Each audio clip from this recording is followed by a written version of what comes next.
In the last class, we have discussed of working of a Daniell cell. Okay, so in the Daniell cell, zinc electrode is dipped into the zinc sulfate solution and copper electrode is dipped into the copper sulfate solution, and both the containers are connected to each other by a salt bridge, which consists inert electrode or a paste of inert electrolyte, and which maintain the electric neutrality of the circuit. And now, as we discuss the working of a Daniell cell, what we have discussed that zinc electrode is basically negatively charged with respect to its solution, and the copper electrode is basically positively charged with respect to its solution. जो हमने working जब discuss किया था, तो उस working में हमने क्या बोला था कि ये जो जिंक रॉड है, which is dipped into the zinc sulfate solution, ये अपने सॉल्यूशन के रेस्पेक्ट में नेगेटिव चार्ज है, और ये जो कॉपर इलेक्ट्रोड है that is dipped into the copper sulfate solution and that is basically positively charged with respect to its solution, and the potential difference between the rod and its solution is called electrode potential. वो term क्या बोली जाती है? Electrode potential. Electrode potential क्या है? The potential difference between the rod and it's electrolytic solution. तो देखिए, basically जब इलेक्ट्रोड पर्टिकुलर इलेक्ट्रोलाइटिक सॉल्यूशन में डिप होता है, तो उसमें क्या होता है, मेटल एटम जो है वो मेटल आयन के साथ कांटेक्ट में रहता है. जैसे यहाँ पर क्या है, zinc atoms are basically in contact with the zinc ion, और यहाँ क्या हो रहा है, copper atoms are basically in contact with the copper ion. ठीक है. So electrode potential is basically what? A tendency of electrode to lose or gain the electron.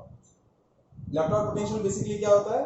Electrode potential is a tendency of electrode to lose or gain the electron. जैसे यहाँ ये जो zinc electrode है वो क्या करता है, electron lose करेगा, जिंक आयन फॉर्म करेगा, वो जिंक आयन सॉल्यूशन में ट्रांसफर हो जाएंगे, रॉड पे क्या रह जाएंगे, इलेक्ट्रॉन रह जाएंगे. यहाँ पर क्या हो रहा है, कॉपर आयन जो सॉल्यूशन में है वो इस कॉपर रॉड से इलेक्ट्रॉन बोरो करेंगे, और क्या होंगे, कॉपर रॉड से इलेक्ट्रॉन जैसे बोरो करेंगे तो कोई सिस्टम इलेक्ट्रॉन जैसे यूज करेगा, तो ये कॉपर रॉड आपकी क्या हो जाएगी, पॉजिटिव चार्ज. तो जो पोटेंशियल डिफरेंस डेवलप हुआ वो बेसिकली किस वजह से हुआ, इन दोनों इलेक्ट्रोड्स के इलेक्ट्रॉन लूज या गेन करने की टेंडेंसी की वजह से ये रॉड नेगेटिव चार्ज हो गई और ये रॉड पॉजिटिव चार्ज हो गई. So electrode potential is basically the tendency of electrode to lose और गेन द इलेक्ट्रॉन. और बेसिकली इसी इलेक्ट्रोड पोटेंशियल से हमें क्या मिलता है, EMF of cell. EMF of cell क्या होता है, the difference of electrode potentials of both the electrons, E cathode minus E anode, E cathode minus E anode, दोनों इलेक्ट्रोड के इलेक्ट्रोड पोटेंशियल का जो डिफरेंस होता है वो क्या बोला जाता है, ईएमएफ ऑफ सेल. बेसिकली ये जो इलेक्ट्रोड पोटेंशियल है, कन्वेनियंस यानी जो साइन कन्वेंशंस है उसके हिसाब से ये इलेक्ट्रोड पोटेंशियल, दोनों इलेक्ट्रोड पोटेंशियल क्या है, स्टैंडर्ड रिडक्शन पोटेंशियल. कैसे पोटेंशियल है, स्टैंडर्ड रिडक्शन पोटेंशियल. जैसे ये हमारा कैथोड है, कॉपर इलेक्ट्रोड है, ये एनोड है, ये पॉजिटिवली चार्ज इलेक्ट्रोड कैथोड है, तो यहां हम जो लिखते हैं electrode potential of copper minus electrode potential of zinc.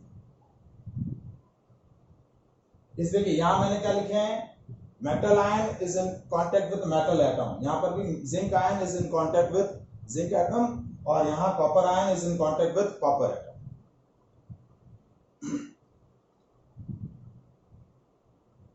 तो इलेक्ट्रोड पोटेंशियल से आपका क्या सेटअप होता है, ईएमएफ ऑफ सेल. क्या सेट होता है, क्या डिटरमाइन होता है, EMF of cell. So now how to calculate the electrode potential. Basically our next topic is how to determine the electrode potential of any electrode. जैसे हमने ईएमएफ ऑफ सेल जो हमारा डेनियल सेल था वो कैसे calculate किया था, कि भाई स्टैंडर्ड ईएमएफ ऑफ सेल कैसे कैलकुलेट किया था, कि इसका स्टैंडर्ड इलेक्ट्रोड पोटेंशियल जो है, स्टैंडर्ड रिडक्शन पोटेंशियल कॉपर का क्या है, 0.34 वोल्ट, और जिंक का क्या है, -0.76 वोल्ट, और इन दोनों का जो डिफरेंस कैलकुलेट किया तो दैट कम्स 1.1 वोल्ट. तो दोनों के स्टैंडर्ड रिडक्शन पोटेंशियल का डिफरेंस कैलकुलेट करके हमने ईएमएफ ऑफ सेल कैलकुलेट कर लिया. So how to determine the standard reduction potential values. ये स्टैंडर्ड रिडक्शन पोटेंशियल या किसी भी इलेक्ट्रोड का इलेक्ट्रोड पोटेंशियल कैसे मेजर होता है। हमने कॉपर के लिए ये वैल्यू क्यों प्लेस करी और जिंक इलेक्ट्रोड के लिए ये वैल्यू क्यों प्लेस करी। तो that is our next topic, how to determine the electrode potential of any electrode. ठीक है, तो इलेक्ट्रोड पोटेंशियल जैसा कि मैंने डिस्कस किया क्या है, the tendency of electrode to lose और gain the electrons, that is called its electrode potential. So determination of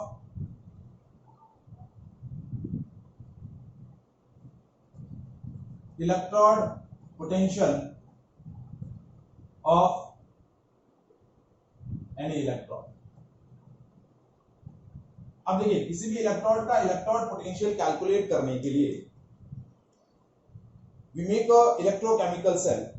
जैसे आपको फॉर एग्जांपल कि कॉपर का इलेक्ट्रोड पोटेंशियल कैलकुलेट करना है या जिंक का इलेक्ट्रोड पोटेंशियल कैलकुलेट करना है, तो जिस इलेक्ट्रोड का इलेक्ट्रोड पोटेंशियल कैलकुलेट करना है उस इलेक्ट्रोड के साथ एक ऐसा दूसरा इलेक्ट्रोड लेंगे जिसका पोटेंशियल हम क्या अज्यूम कर सकें, जीरो अज्यूम कर सकें, और उस जीरो पोटेंशियल के इलेक्ट्रोड को और जिस इलेक्ट्रोड का इलेक्ट्रोड पोटेंशियल कैलकुलेट करना है उन दोनों को combine करके we make a electrochemical cell and then determine its EMF of cell practically। और जो आपका वो इलेक्ट्रोकेमिकल सेल बनेगा उस इलेक्ट्रोकेमिकल सेल का जो EMF होगा वही EMF आपका क्या हो जाएगा, उस अननोन इलेक्ट्रोड का इलेक्ट्रोड पोटेंशियल। क्योंकि जो हमने दूसरा इलेक्ट्रोड लिया है उसका इलेक्ट्रोड पोटेंशियल हमने क्या अज्यूम किया है, जीरो अज्यूम किया है। जैसे सपोज हमें कॉपर का इलेक्ट्रोड पोटेंशियल कैलकुलेट करना है तो कॉपर इलेक्ट्रोड के साथ हम क्या करेंगे, एक ऐसा दूसरा इलेक्ट्रोड लेंगे जिसका इलेक्ट्रोड पोटेंशियल क्या है, zero, and that second electrode is what, standard hydrogen electrode, SHE, that is standard hydrogen electrode. तो किसी भी इलेक्ट्रोड का इलेक्ट्रोड पोटेंशियल जो है वो स्टैंडर्ड हाइड्रोजन इलेक्ट्रोड की हेल्प से कैलकुलेट किया जाता है।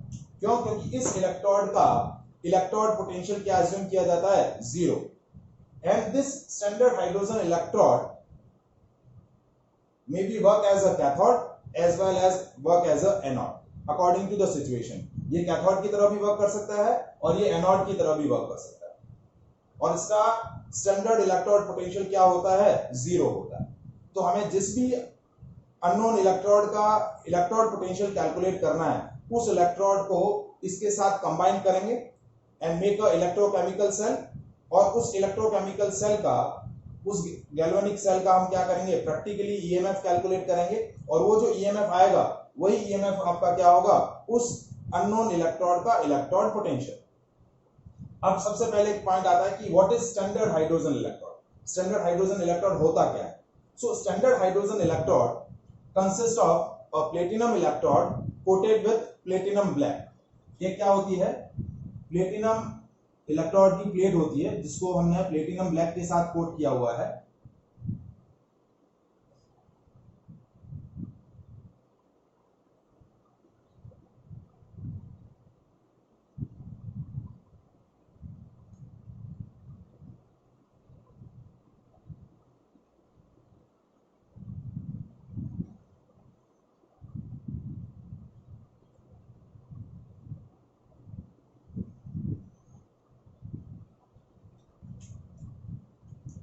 This is your platinum electrode. ये आपकी प्लेटिनम की प्लेट है coated with platinum black, and this electrode platinum plate and the wire, ये पूरा प्लेटिनम इलेक्ट्रोड है, that is dip into the solution of any acid of 1 molar concentration। ये हमने एक एसिड सॉल्यूशन लिया है, either you are taking HCl, either you are taking H2SO4 of 1 molar concentration, means we are taking a platinum plate or a platinum electrode coated with a platinum black। ये पूरा coated है, black platinum black के साथ पूरा coated है। and this electrode is dipped into an acidic solution of 1 molar concentration, and hydrogen gas at 1 atmospheric pressure and at 25 degrees centigrade is passed over the electrode. Hydrogen gas 1 atm pressure पर और 25 degree centigrade पर इस electrode पर क्या हो रही है, पास हो रही है. Means hydrogen gas is basically absorb over the surface of electrode. So in this electrode basically क्या हो रहा है, metal atom is in contact with H plus ion. ये आपके क्या है, सॉल्यूशन के अंदर क्या है, H प्लस आयन है. So in this electrode this platinum plate or this platinum metal is in contact with H plus ion. So that construction is called standard hydrogen electrode. So standard hydrogen electrode consists of a platinum electrode coated with the platinum black, dip into the acidic solution of 1 molar concentration, and hydrogen gas at 1 atmospheric pressure and at 25 degrees centigrade is bubbled passed over the electrode. Means the hydrogen gas is absorbed over the surface of metal. In this electrode, metal plate or platinum plate, a metal is in contact with H plus ion. So that arrangement is called standard hydrogen electrode. Now this electrode can behave as an anode as well as cathode. ये दोनों की तरह behave कर सकता है, anode की तरह भी behave कर सकता है और कैथोड की तरह भी behave कर सकता है. तो at एनोड पर क्या होता है, जैसा कि हमें पता है, at anode oxidation take place. तो एनोड पर क्या होगा, hydrogen molecule H plus ion में कन्वर्ट हो जाएंगे बाय लूजिंग 2 इलेक्ट्रॉन्स. और कैथोड पर क्या होगा, रिडक्शन होता है. तो ये हाइड्रोजन आयन 2 इलेक्ट्रॉन एक्सेप्ट करके हाइड्रोजन गैस में कन्वर्ट हो जाएंगे. इसमें कन्वर्ट हो जाएंगे, हाइड्रोजन गैस में कन्वर्ट हो जाएंगे. So this standard hydrogen electrode behave as a cathode as well as anode. दोनों की तरह क्या कर सकता है, ये क्या कर सकता है, बिहेव कर सकता है. अब इसका रिप्रेजेंटेशन कैसे होता है, रिप्रेजेंटेशन में क्या हो रहा है, हाइड्रोजन गैस, ये प्लेटिनम इलेक्ट्रोड है, hydrogen gas at 1 atm pressure is in contact with H plus ion.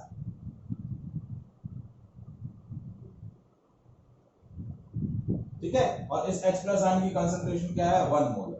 So that is a representation of standard hydrogen electrode. Platinum electrode is in contact with H plus ion and hydrogen gas. So that is standard hydrogen electrode. अब इस electrode की help से हम किसी भी unknown electrode का electrode potential calculate कर सकते हैं, क्योंकि इसका स्टैंडर्ड इलेक्ट्रोड पोटेंशियल क्या अज्यूम किया जाता है, क्या सपोज किया जाता है, 0. अब जैसे फॉर एग्जांपल कि I am interested to calculate the electrode potential, standard electrode potential of copper. ठीक है, तो कॉपर का इलेक्ट्रोड पोटेंशियल कैलकुलेट करने के लिए कैसे कैलकुलेट करूंगा, now I am taking a copper electrode dip into the copper sulphate solution and taking a standard hydrogen electrode and these two electrodes are joined together and make a electrochemical cell. इन दोनों को use करके हम क्या बना देंगे, एक electrochemical cell form कर देंगे. तो देखिए कैसे इलेक्ट्रोकेमिकल सेल फॉर्म हो रहा है. अब देखिए लास्ट क्लास में मैंने डिस्कस किया था कि यदि आपके पास दो डिफरेंट मटेरियल है तो which material is used as a anode और which material is used as a cathode.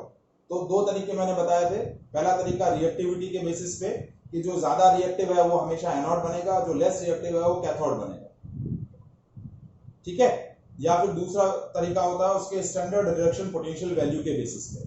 तो जितना standard reduction potential more negative होगा दैट मेड एज एनोड, और जिसका standard reduction potential less negative या मोर पॉजिटिव है वो बन जाएगा कैथोड. अब यहाँ हमें स्टैंडर्ड इलेक्ट्रॉन पोटेंशियल तो पता है नहीं क्योंकि वही हमें कैलकुलेट करना है, तो हम यहाँ रिएक्टिविटी के बेसिस पे पता करेंगे. अब थोड़ा बहुत रिएक्टिविटी सीरीज का हमें आइडिया है. तो हाइड्रोजन और कॉपर में कौन ज्यादा रिएक्टिव होता है, which one is more reactive in hydrogen and copper, which one is more reactive, copper. Okay, anyone else, which one is more reactive?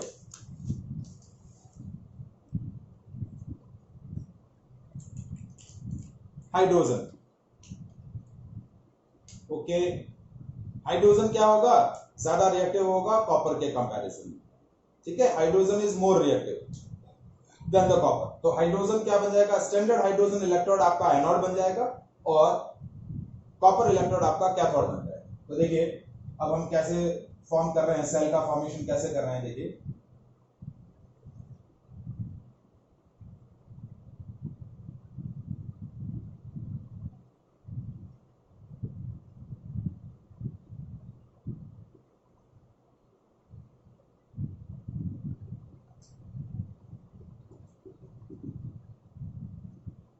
ठीक है। ये आपका सिंपल स्टैंडर्ड हाइड्रोजन इलेक्ट्रोड हो गया, हाइड्रोजन गैस पास हो रही है, ठीक है।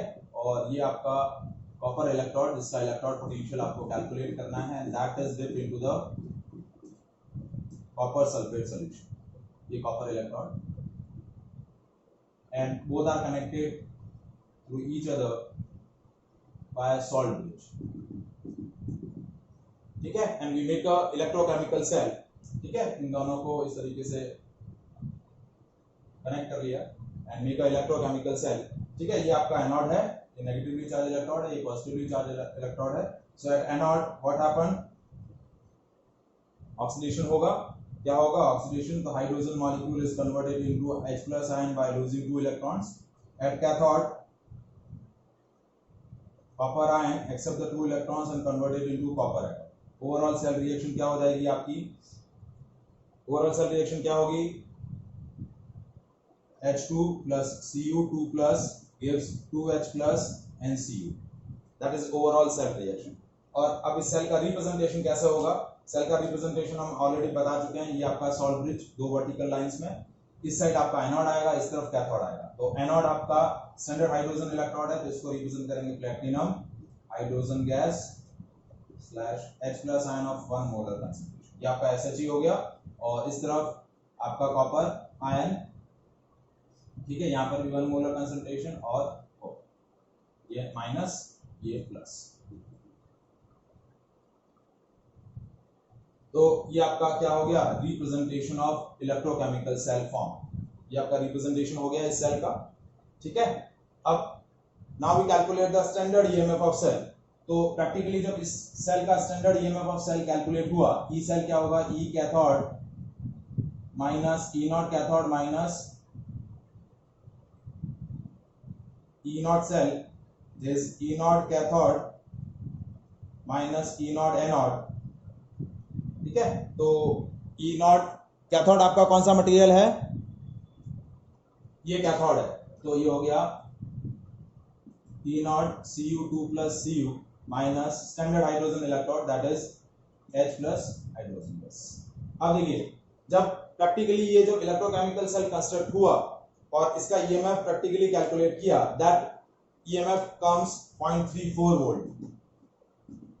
मतलब ये प्रैक्टिकली जब आपने इलेक्ट्रोकेमिकल सेल बनाया और इसका ईएमएफ वोल्टमीटर के थ्रू कैलकुलेट किया, तो वोल्टमीटर के थ्रू इसकी सेल की ईएमएफ ऑफ सेल कितना आया, 0.34 volt, maximum potential difference across the both the electrodes. तो अब देखिए इस स्टैंडर्ड हाइड्रोजन इलेक्ट्रोड का इलेक्ट्रोड पोटेंशियल हमने क्या अज्यूम किया है, 0, और इसका मुझे कैलकुलेट करना है, तो x - 0, तो x की वैल्यू क्या आ गई, 0.34 वोल्ट।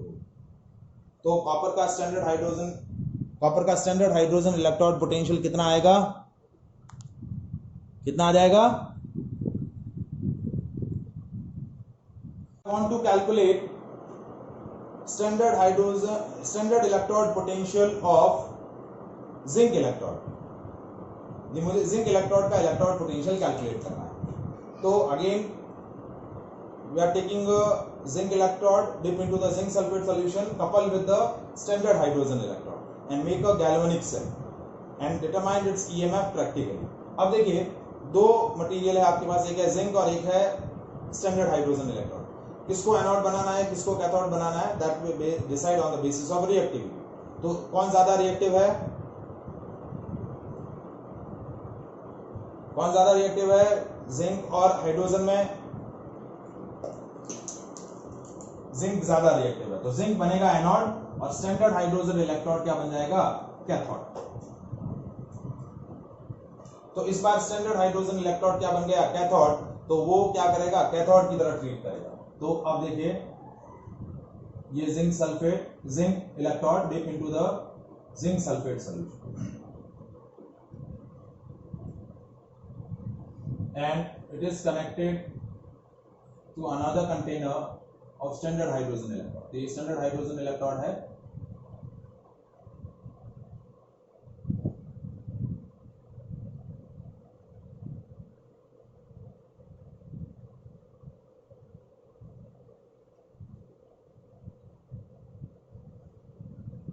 ठीक है। ये आपका स्टैंडर्ड हाइड्रोजन इलेक्ट्रोड हो गया और ये इस तरीके से हमने एक गैल्वेनिक सेल बना दिया।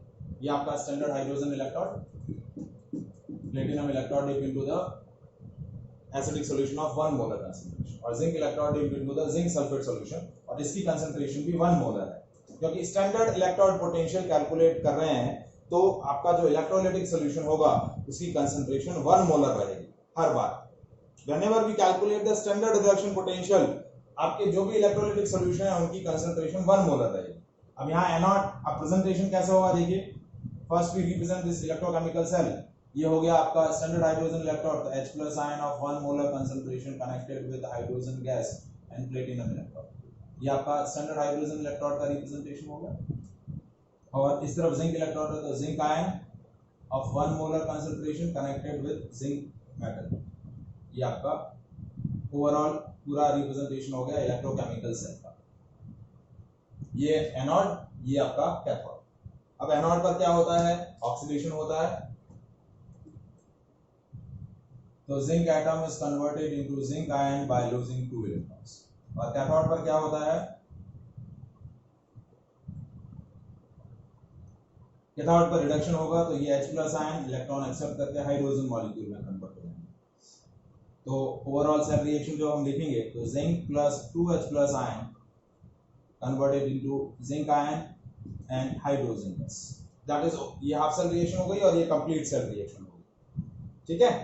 अब हमें E0 सेल, जब इस सेल का practically EMF of cell calculate किया तो ये वैल्यू E0 सेल की वैल्यू कितनी आई, इस सेल की 0.76 वोल्ट। इस सेल का, इस इलेक्ट्रोकेमिकल सेल का प्रैक्टिकली जब ईएमएफ कैलकुलेट किया गया वोल्ट मीटर की हेल्प से, मतलब वोल्ट मीटर के दोनों टर्मिनल आपने यहाँ प्लेस किए, एक यहाँ एक यहाँ, तो पोटेंशियल डिफरेंस जो डेवलप हुआ इन केमिकल सब्सटेंसेस की वजह से, इन केमिकल रिएक्शन की वजह से, तो वो कितना आया 0.76 वोल्ट। तो अब ई सेल क्या होता है, E0 कैथोड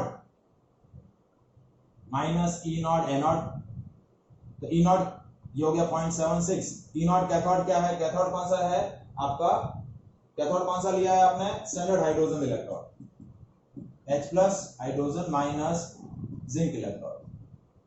तो अब देखिए ये वैल्यू 0 है, स्टैंडर्ड हाइड्रोजन इलेक्ट्रोड की वैल्यू 0 है, तो क्या आई, -0.76 is equal to 0 minus E0 of zinc electrode. तो standard electrode potential of zinc electrode कितना आ गया, -0.76 वोल्ट।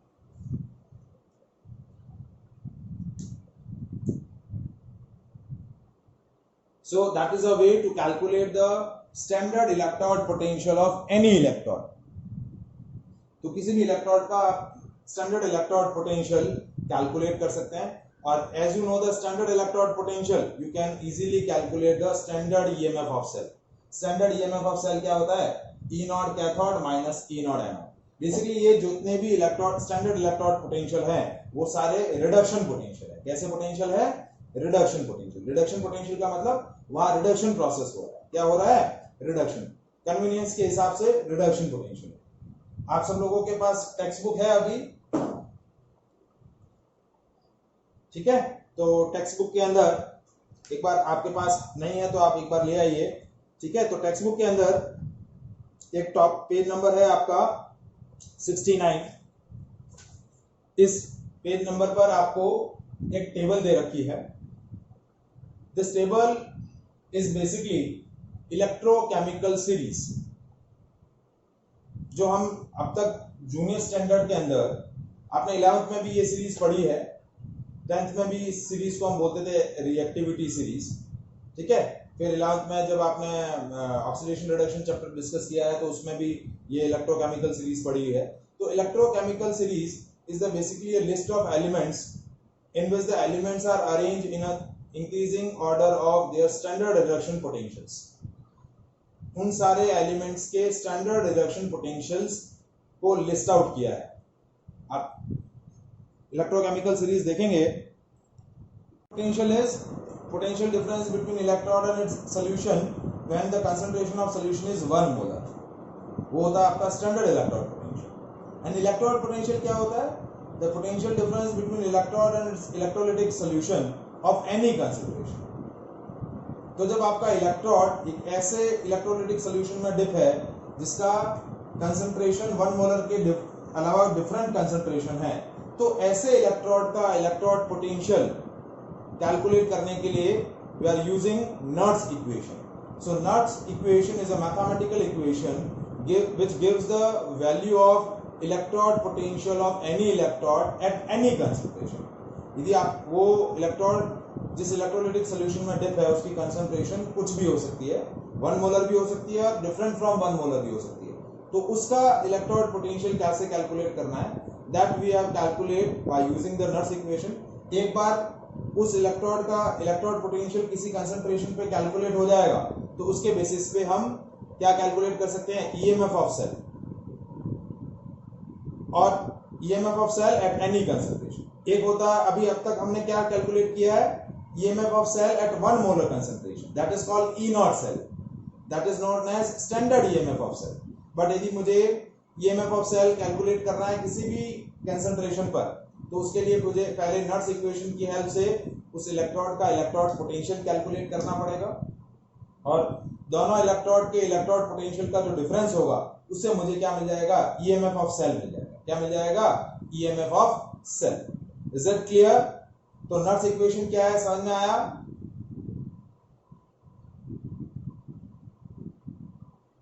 नर्ट्स इक्वेशन क्या दे रहा है? नर्ट्स equation gives a mathematical relation. It is a mathematical equation which gives the electrode potential of any electrode at any concentration. उस electrode potential से हम cathode और एनोड का इलेक्ट्रोड पोटेंशियल कैलकुलेट करेंगे किसी भी कंसंट्रेशन पर, और फिर उससे हम क्या कैलकुलेट कर लेंगे? ईएमएफ ऑफ सेल कैलकुलेट कर लेंगे. क्या कैलकुलेट कर लेंगे? EMF of cell. Is it clear? ठीक है, तो ये हम that we have discuss in the next lecture. Next session में इसको हम डिस्कस करेंगे. और इस नर्ट्स इक्वेशन की एप्लीकेशंस हैं, 3 एप्लीकेशंस हैं, तो वो भी हम डिस्कस करेंगे. और ये जो नर्ट्स इक्वेशन का सेक्शन है ये आपका इस यूनिट का लॉन्ग आंसर क्वेश्चन है. नर्ट्स इक्वेशन पे न्यूमेरिकल बनते हैं, इसकी एप्लीकेशंस पे न्यूमेरिकल बनते हैं. ठीक है, तो कल की क्लास आपको मिस नहीं करनी है. ठीक है, ठीक है, क्लियर है?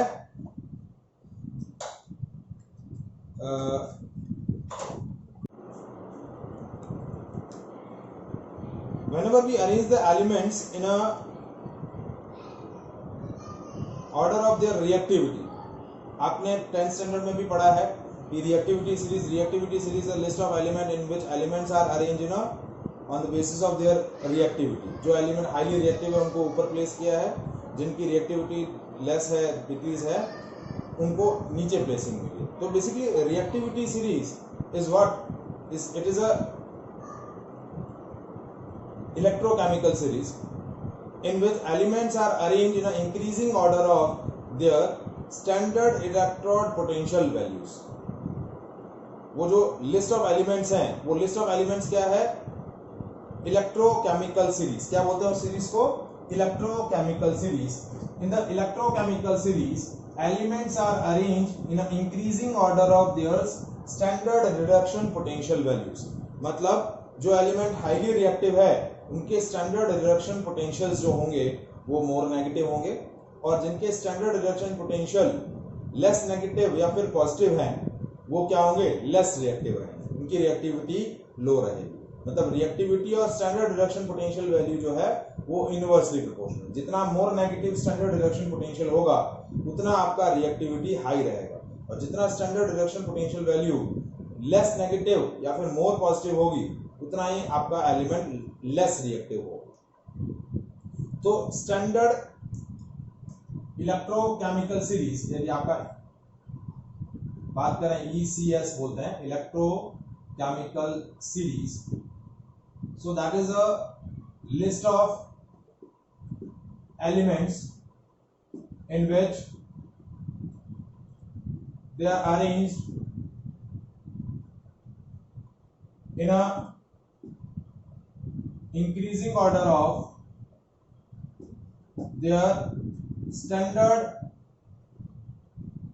reduction potential values. मतलब जो ज्यादा रिएक्टिव है उसका standard reduction potential more negative होगा, वो सबसे पहले प्लेस होगा, और जो लेस रिएक्टिव है उसका standard reduction potential less negative या फिर पॉजिटिव रहेगा, और वो उसकी पोजीशन नीचे रहेगी। देखिए आपकी टेक्स्ट बुक में जो टेबल आपको दे रखी है, ये आपको टेक्स्ट बुक के अंदर ये टेबल दे रखी है, देखिए ये पूरी टेबल आपको टेक्स्ट बुक के अंदर दे रखी है। तो इस टेबल में आप देखिए कि ये इलेक्ट्रोकेमिकल सीरीज नॉर्मली उल्टा दे रखा है, ठीक है। जो लेस रिएक्टिव है उसको सबसे ऊपर प्लेस किया, जो मोस्ट रिएक्टिव है वो नीचे है। बेसिकली आपकी सीरीज ऐसे उल्टी है, मतलब सबसे पहले आपका जो एलिमेंट सीरीज में क्या होगा, जो एलिमेंट ज्यादा रिएक्टिव होगा, जिसका standard reduction potential more negative वो पहले प्लेस किया जाता है, जिसका standard reduction potential less negative है वो बाद में प्लेस किया जाता है। तो इस तरीके से एलिमेंट्स को क्या किया जाता है, अरेंज किया जाता है, ठीक है। तो मैंने कुछ वैल्यूज यहाँ प्लेस करी है टेबल के अंदर, ठीक है। सबसे पहले जो एलिमेंट है वो लीस्ट रिएक्टिव है, मतलब इसका स्टैंडर्ड इलेक्ट्रोड पोटेंशियल जो है वो मैक्सिमम है, फ्लोरीन, दैट इज 2.87। ये स्टैंडर्ड रिडक्शन पोटेंशियल है, रिडक्शन प्रोसेस हो रहा है यहाँ पे, ये मॉलिक्यूल 2 इलेक्ट्रॉन एक्सेप्ट कर रहा है और फ्लोराइड आयन में कन्वर्ट हो रहा है। Fluorine molecule accept 2 electrons and converted into fluoride ion. ये आपका इलेक्ट्रोड पोटेंशियल कितना आ गया, 2.87। तो ये जितने भी वैल्यूज हैं, these are standard reduction potential values,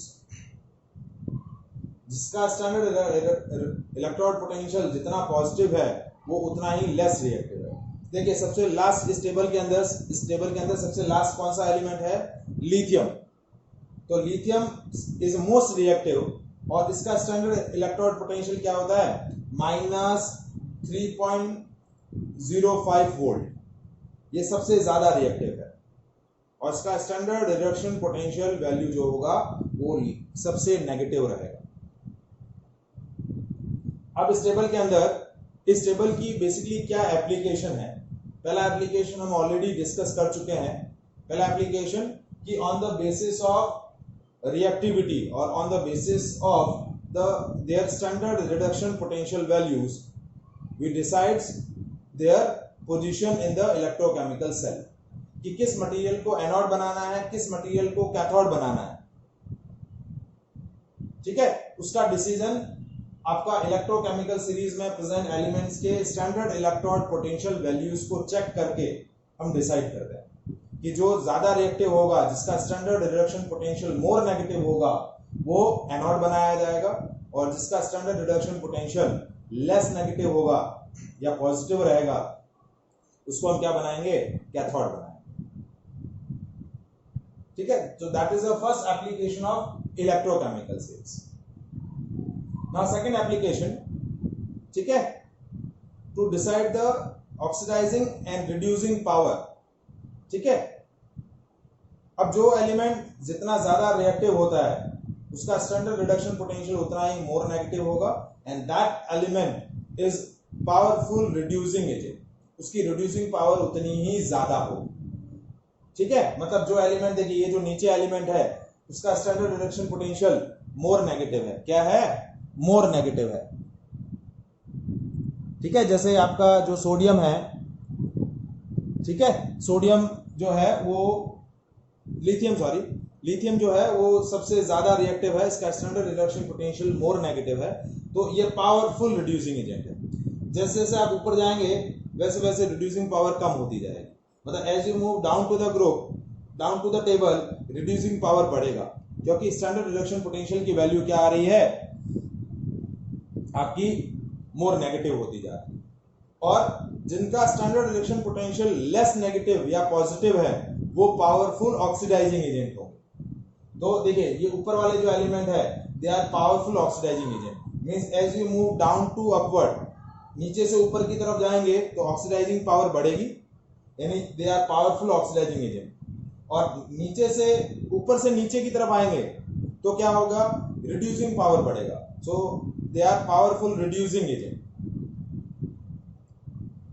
तो जो मेटल्स होते हैं हाईली रिएक्टिव होते हैं, उनका standard reduction potential more negative होता है, they are powerful reducing agent. और जो नॉन मेटल्स होते हैं उनका standard reduction potential either less negative और पॉजिटिव, तो they are powerful oxidising agent. So these are the mainly two applications. These are the mainly two applications of electrochemical series. Is it clear?